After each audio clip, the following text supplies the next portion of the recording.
Thank you so much and welcome to General Trias City Jail. And also to our very supportive wardens of male and female dormitory, we have Jail Superintendent Ronald G. Gajo, sir.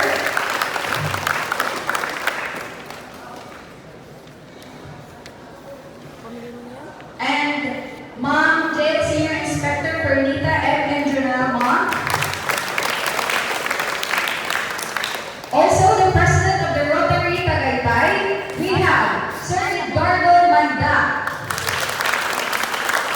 And his social media manager, Sir Jose M. Reyes. Ayun po si Sir. Parapakan po natin sila. Okay, and now, partners.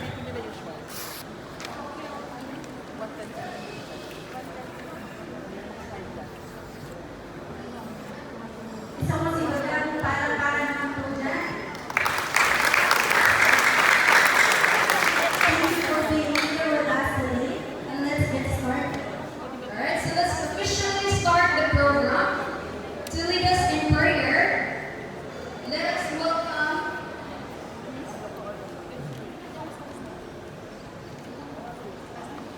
welcome Pastor John David Oxter. Let us welcome R.B. Concepcion. To lead us a prayer, please stand for the prayer.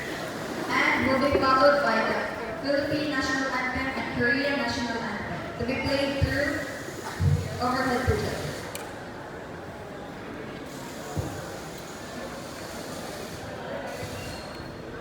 Good morning po sa ating lahat. Good morning po sir and ma'am. Good morning family. Sabay-sabay po tayo yung unang panalangin sa ngalan ng Ama, ng Anak, ng Espiritu Santo. Amen. Mahal na Panginoon, maraming salamat po sa isang umagang pinagpala na binigyan niyo po kami ng karapatan ng pagkakataon na makadaog ang pala ng ating mga bisita. Maraming salamat po dear Lord sa isang activity na binigyan po sa aming mga PDL. Maraming salamat po sa mga ganitong privilege. Maraming salamat po Panginoon na kami nagising pa. Maraming salamat po sa isang magandang umaga. Thank you po dear Lord God, and this I pray in Jesus' name. Thank you family. Please remain standing.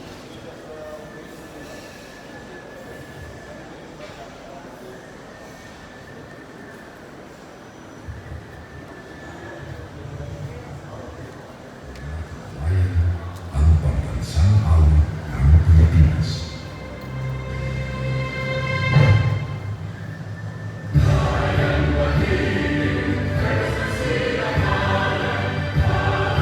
Puso sa tingin ko'y buhay.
Ngayon naman, to officially open today's program, let's hear from Jail Superintendent Ronald G. Badger for his opening remarks. Let's give him a big round of applause.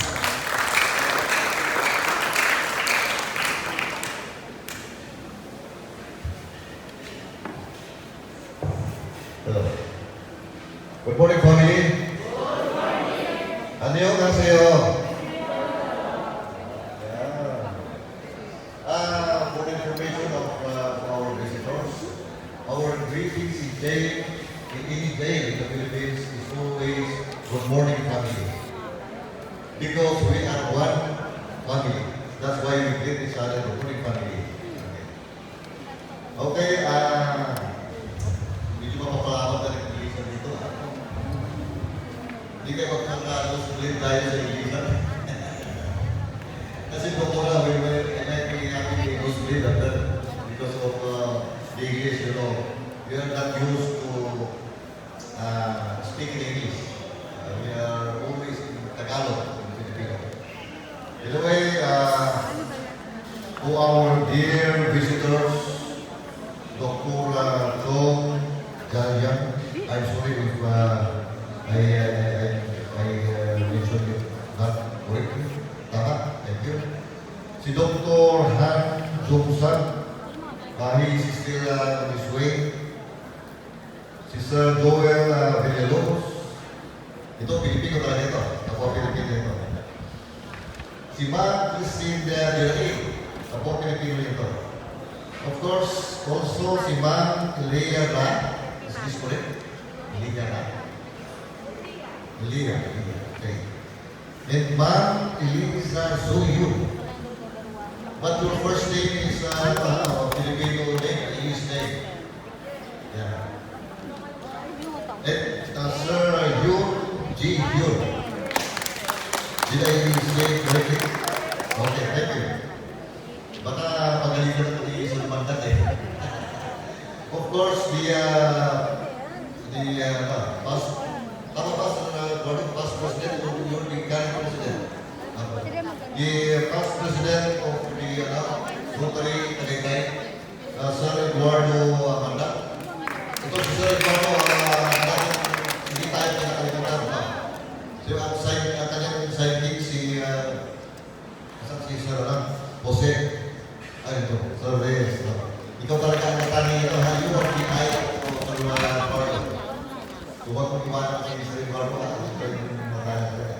Of course, the warden of the female room, si Ma'am Pinky, and lahat ng mga people.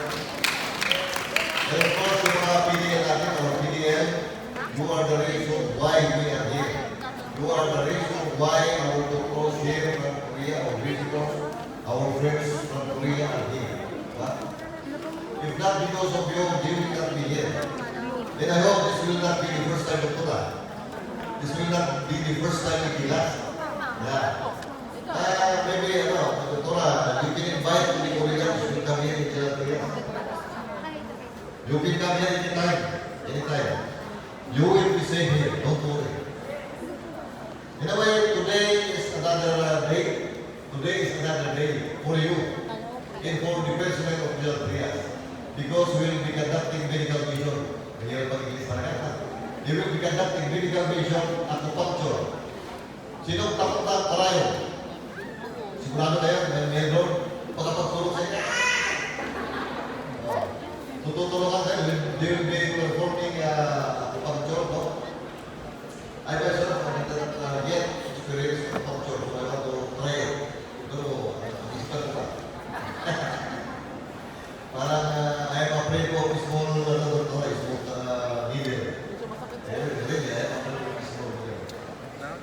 Maybe the needle is very big, I think. But if the needle is very small, I don't know. So, to all of you, our dear visitors, welcome po sa dear jail. Don't worry, we will be safe here. We have, Filipino people, if outside the jail, sometimes we do not good things. But if Filipino people in jail, they are in jail, they are very calm, they are very mabait, that's so made in English. Very kind, very honest. Yeah, I give you the assurance, don't worry. So, I got that English. So, to all of us, to all of you, our dear visitors, sir, no? Welcome po. Thank you kay Sir Mandak at hindi niya nakalimutan yung Ate Jane. Thank you for always being with us. And I hope there are more days, more years, no? For us, for our partnership. And of course, our friends na kayo, ha?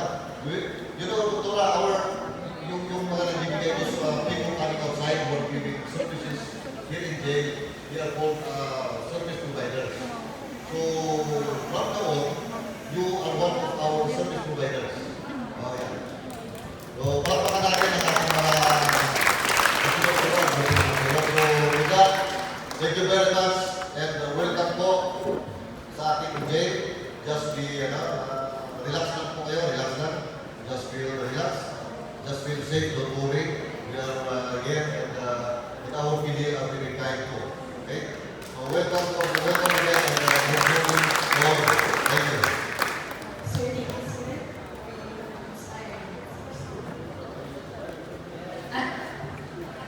Okay, so ngayon gusto ko pong sabihin ito.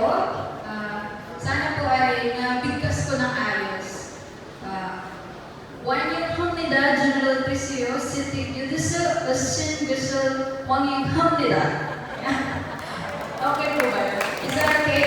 Did I pronounce it well?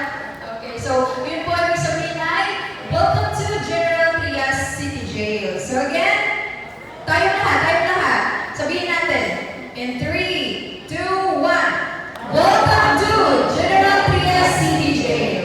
Yan. Thank you so much po sa inyong lahat. Palakpakan po natin sila. Start na. Okay, and now we have the introduction of participants to be given to us by Sir Eduardo Manda.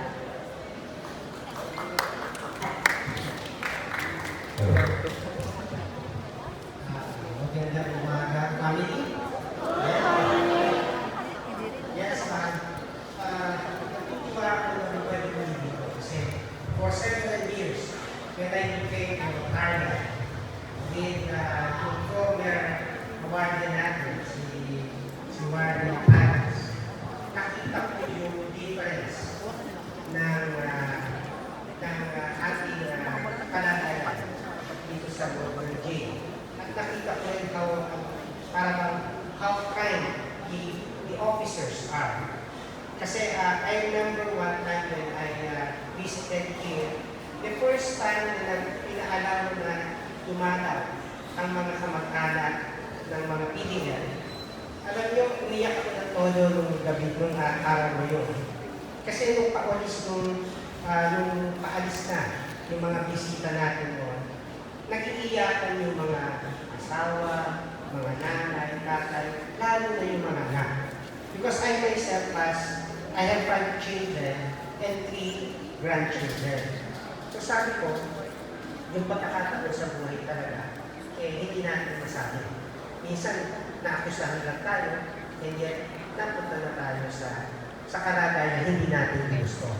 And also, I would like also to inform you na yung nanay ko, when she was only 11 years old, nakulong siya at the age of 11 because of rebellion. She is part of a group before. Yung sinaunang grupo na may gustong ipaglaban ang Pilipinas sa Hapon. So ito yung bukod laban sa Hapon. So imagine 11 years old ang nanay ko, nakulong na. Up to 21 years old, 10 years siya nakulong. So muntik na ako hindi inilabas. That's why every time na nagpunta na kasi ako sa Iwahig Penal Colony during the 85. Nagtrabaho ako sa Palawan before we developed the whole of Palawan. And lagi ko gusto bisitahin yung Bureau of Correction doon. Because tama si Colonel when he mentioned na ang mga nasa loob ng kulungan ay mababait at makikinig. Sa labas lang minsan nagkakamali na tayo. Now, bilang dating presidente ng Rotary Club of Tagaytay City, talagang ito na yung gusto namin gawin. In fact, ang una kong ano sa Tagaytay City is yung PJLP Tagaytay, na meron lang silang 600 plus na PDL noong time na yun. May isang Pasko na kami mag-asawa, kami ang nagbigay ng Noche Buena. So, hindi ko makakalimutan yung saya na binigay sa akin nung pagkakataon yun. That is why ako ngayon ay dahil masyado akong sweet. Nagkaroon ako ng diabetes. Hindi ko kayo nakikita ngayon. Pero last time, nakikita ko pa kayo. And Dr. Chu was the one who parang started helping me. So, February or March, I started acupuncture sa, yes, and yung herbal medicine ng Korea. Napakaganda. So, nung una, hindi na ako takot sa karayo kasi may Chinese acupuncturist ako.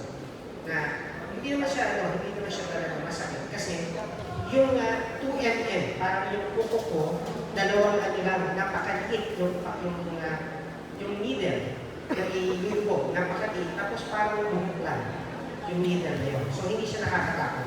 And yet marami ang nagagawa sa katawan. That is why si Doktora, naging kaibigan ko na rin si Doktora, para siyang elder sister. So talagang she is taking care of us, kami magkasama, buong family ko. And pagka siya naman ang kailangan ng tulong, tinutulungan din namin. And nakita ko, imagine for 18 years, twice a month dati, nagbibigay siya ng medical mission sa mga barangay, sa buong Pilipinas. In fact, Colonel, nag-anuin siya sa Camp Crame. Ang mga general natin, hindi takot sa bala, pero takot sa karayo ng acupuncture. So, may picture ako dyan na ginawa nila medical mission sa Camp Crame. So, marami pa siyang napuntahan ng medical mission. And this is the first time because of my friendship with our very good warden here, and then si Juanita, na dati ko kasama sa Rotary Club of Tagaytay City. Masyadong busy lang kasi ngayon si Juanita yung time na yun. So, dahil sa friendship namin ni Colonel, sabi ko nga, baka pwede i-entertain din na makapagbigay ng serbisyo ang mga katulad ni Doktora. So, hindi ito yung una. But this is the first time that Doktora will be doing his medical mission inside the jail. Okay? So, with that, I hope hindi ito magiging huli. And yung mga bisita ni Doktora, I think last 2 nights ago lang yata sila dumating from Korea. And they would like also to share something.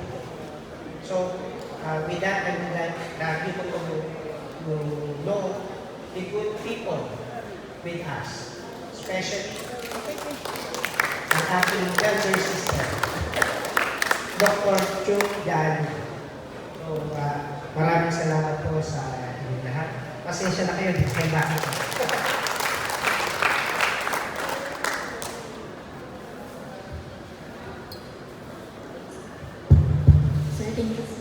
Thank you so much, Sir Edgardo Manda, for that introduction.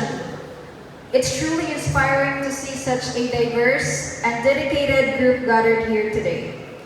We are grateful for everyone's presence and participation. And now, partner. Yes. They come all the way from Korea to share their expertise and wisdom with us. Let's show our warmest gratitude and welcome with a big round of applause.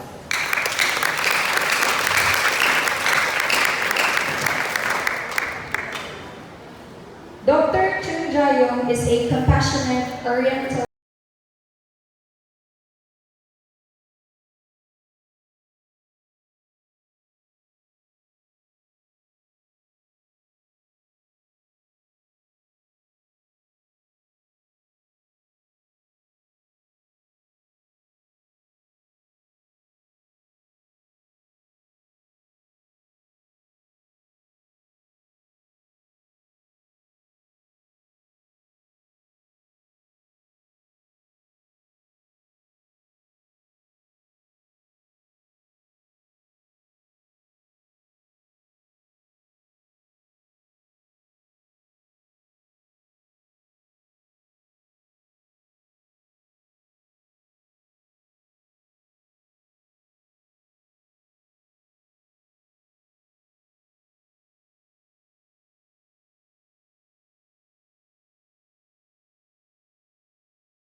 ulit. Lahat, divine. Okay, thank you so much. Wala na,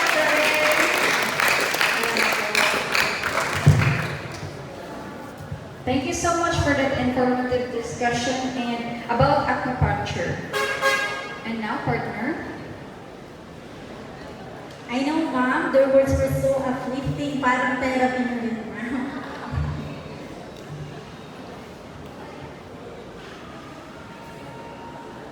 It's a